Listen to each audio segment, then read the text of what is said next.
AOC steps into the spotlight thinking she's about to drop some visionary future of America gold, but Senator John Kennedy is already locked and loaded. The second he opens his mouth, the whole presidential material narrative gets turned into confetti. This wasn't a debate. It was a surgical takedown disguised as polite conversation. Before we dive into the carnage, smash that subscribe button so you never miss these moments when reality hits hype like a freight train.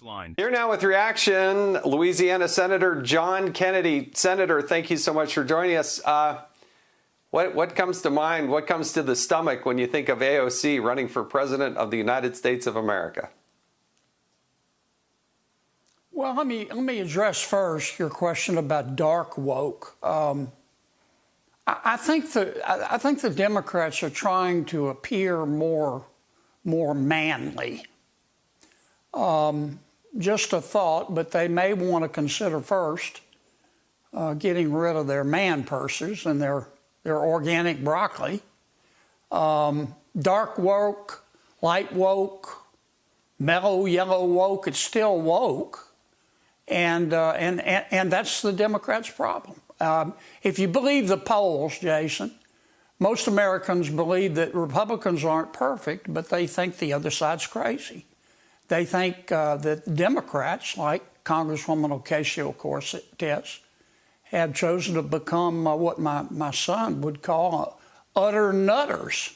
I mean, you think about it, and think about what the Congresswoman stands for. If you're a Democrat in today's Democratic Party, you're not allowed to fire bad employees, to fire bad teachers. You're not allowed to cut wasteful spending. You're not allowed to deport illegal immigrants. You're not allowed to oppose MS-13. You're not allowed to like cops. You're not allowed to prosecute thieves who steal less than $950. You're not allowed to question vaccines. You're not allowed to oppose sex change operations for minors or transgender people in women's bathrooms or playing women's sports.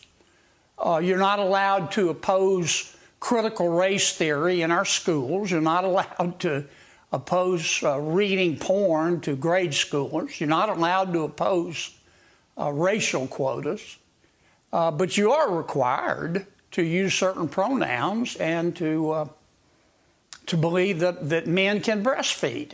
Now, I don't think I'm being unfair. This is what Democrats and Congresswoman Ocasio-Cortez now believe, and a charitable interpretation for this kind of behavior does not exist, and the American people look at it and they just want to jump out of a moving car, and that's why Democrats are polling right up there with scalp psoriasis.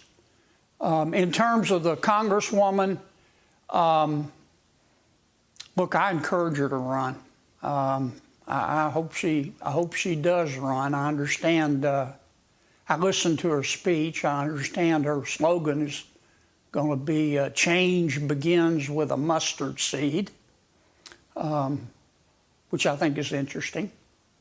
I guess if Governor Pritzker runs, his slogan will be "You can have a tummy and still be yummy." I don't know.